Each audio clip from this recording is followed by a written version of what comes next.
This channel does not promote any violent, harmful, or illegal activities. All content provided by this channel is meant for an educational purpose only. আমাদের বাড়ি হচ্ছে টিকলিচর গ্রাম, ভঙ্গলা থানা, জেলা মুর্শিদাবাদ।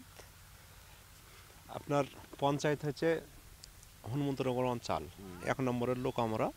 আমাদের বাপ দাদা এই দেশেই জন্ম, এই দেশেই মৃত্যু হয়েছে। আমরাও ধরেন যাব, আমাদেরও বয়স 50 হয়ে গেল।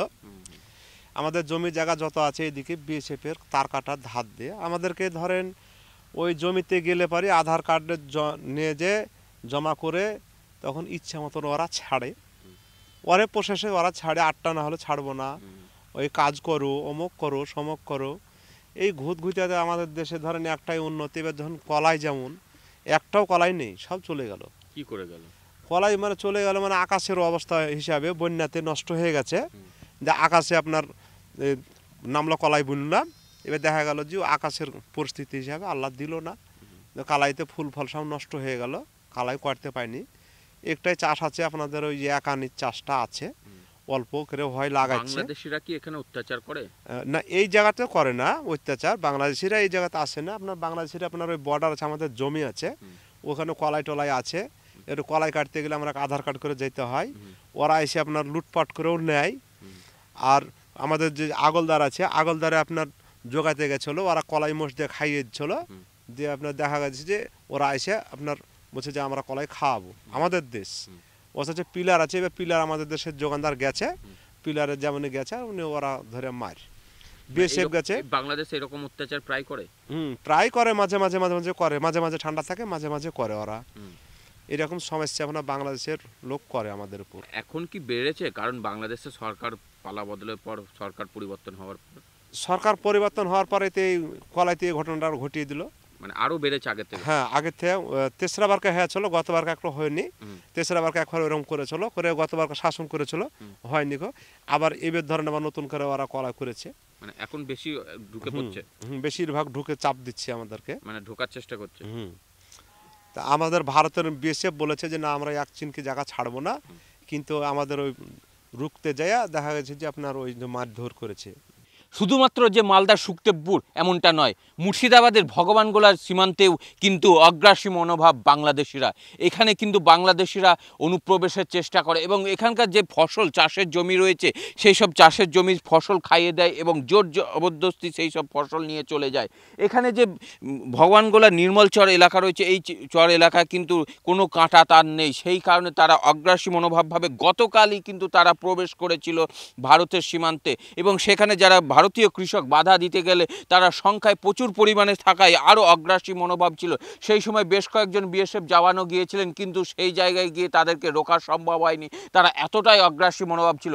বাংলাদেশিরা একের পর এক কিন্তু এই উস্কানিমূলক কাজ করে যাচ্ছেন, শুধু মালদার বৈষ্ণবনগর বা সুখদেবপুর এমনটা নয়, সেই জায়গায় আঁটোসাঁটো নিরাপত্তা দিতে বিএসএফ যেমন প্রস্তুত রয়েছে, কিন্তু আরও জওয়ানের প্রয়োজন মনে করছেন এখানকার এলাকাবাসীরা।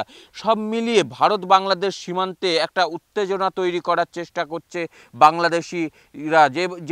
যে কোনো উপায়ে তারা একটা উত্তেজনামূলক, প্ররোচনামূলক কাজ করে চলেছে একের পর এক, কিন্তু সেই জায়গায় তৎপর রয়েছে বিএসএফও। মুর্শিদাবাদ থেকে ক্যামেরায় সিদ্ধার্থর সাথে কৌশিক, TV9 বাংলা। সীমান্তে যেমন অশান্তি লাগানোর চেষ্টা করছে বাংলাদেশিরা, সীমান্তে উত্তেজনা তৈরির জন্য একের পর এক সীমান্ত এলাকায় যেমন মালদার সুখদেবপুর বা বৈষ্ণবনগর, সেই রকমই মুর্শিদাবাদের ভগবানগোলা নির্মলচর এলাকায় কিন্তু অশান্তি পাকানোর চেষ্টা করছে বাংলাদেশিরা। সেই রকম ভারতীয় প্রবেশ করে অনুপ্রবেশ ঘটিয়েও কিন্তু বিভিন্ন জায়গায় আইন শৃঙ্খলার অবনতি ঘটাচ্ছে। যেমনটা অভিনেতা সাইফ আলী খানের ক্ষেত্রেও কিন্তু এই বাংলাদেশি যোগ উঠে আসছে।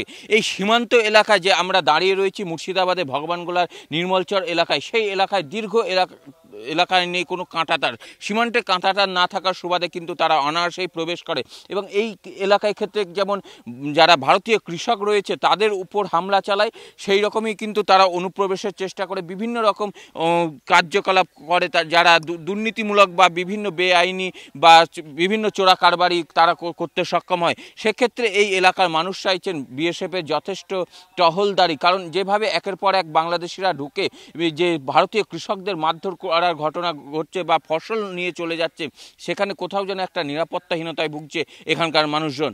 হ্যাঁ স্যার, এখন করছে চেষ্টা। ভারতে ঢোকারও চেষ্টা করছে। হ্যাঁ ঢুকছে ভারতে। ভারতে এখন মজগুর চড়ছে, এখন বর্তমানে মজগুর চড়াই করছে, মাঠে ক্ষতি করছে এখনো। ওরা ফসল খাইছিল মোষ দিয়ে করবে। আপনারা দেখার পর কি করলেন? আমরা দেখার পর তো বিশেষকে ডেকে গেলাম, এবার আমরা দেখি একটু হোটেল দূরে বিশেষ দেখে দিয়ে আবার এসে ভরে দিল, আমরা চলে এলাম। কি করবো, বিএসএফ কেউ গেল না? বিশেষ একটু দূরে গেল, দিয়ে বিশেষকে দেখে একটু দূরে হেঁটে ওখান থেকে আবার বিশেষ বলছি এটা গেছেন, এটা গেছেন। কারা বলছে এটা? বাংলার লোক বলছে। বাংলাদেশিরা? বাংলাদেশিরা বিএসএফ কে ডাকছে এরকম হ্যাঁ ভাবে? হ্যাঁ, গেছেন। এবার আমরা মানা করছি না যাই না, বর্ডার আর ধারে যাই না, বর্ডার গেলে হয়তো আক্রমণ করবে বলে আমরা হোটেলেছি। মানে ওদের সংখ্যাই বেশি, ওদের সংখ্যা বেশি, আমাদের সংখ্যা 4টে।